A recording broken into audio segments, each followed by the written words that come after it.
মুসলিম দেশগুলোর নিরাপত্তায় কি তৈরি হতে যাচ্ছে নতুন সামরিক জোট? সৌদি আরব, পাকিস্তান ও তুরস্কের সামরিক চুক্তিকে কেন বলা হচ্ছে ইসলামিক ন্যাটো? এক দেশে হামলা হলে অন্যরা কি সত্যি সামরিক সহায়তায় এগিয়ে আসবে, নাকি এটি আপাতত শুধু কৌশলগত বার্তা? সৌদি আরব, পাকিস্তান ও তুরস্কের সামরিক চুক্তিকে ঘিরে মধ্যপ্রাচ্যের নিরাপত্তা রাজনীতিতে নতুন আলোচনা শুরু হয়েছে। মক্কায় স্বাক্ষরিত এই চুক্তিতে একটি দেশের উপর হামলাকে সব দেশের উপর হামলা হিসেবে বিবেচনার নীতি রাখা হয়েছে, যা ন্যাটোর অনুচ্ছেদ 5-এর সাথে তুলনা টানছে বিশ্লেষকরা। চুক্তির মাধ্যমে 3 দেশ সামরিক প্রশিক্ষণ, গোয়েন্দা তথ্য বিনিময় ও প্রতিরক্ষা সহযোগিতা বাড়াতে চায়।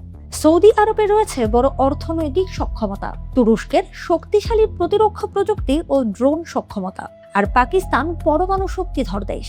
ফলে 3 দেশের সমন্বয় কৌশলগতভাবে গুরুত্বপূর্ণ বলে মনে করা হচ্ছে। কিন্তু এই জোটকে সরাসরি কোনো নির্দিষ্ট দেশের বিরুদ্ধে সামরিক জোট হিসেবে দেখাতে নারাজ সংশ্লিষ্ট দেশগুলো।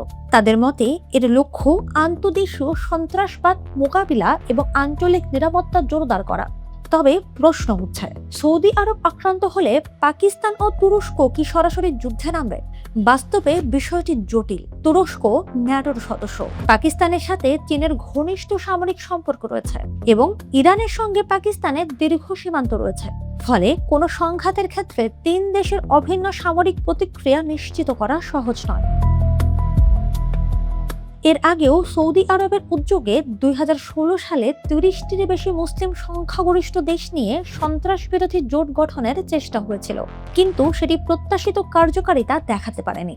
এবারে জোট তাই শুধু চুক্তিতে সীমাবদ্ধ থাকে, নাকি বাস্তবে একটি শক্তিশালী আঞ্চলিক নিরাপত্তা কাঠামো হয়ে ওঠে, সেদিকেই নজর থাকবে ভারত, ইরান, চীন সহ পুরো অঞ্চলের।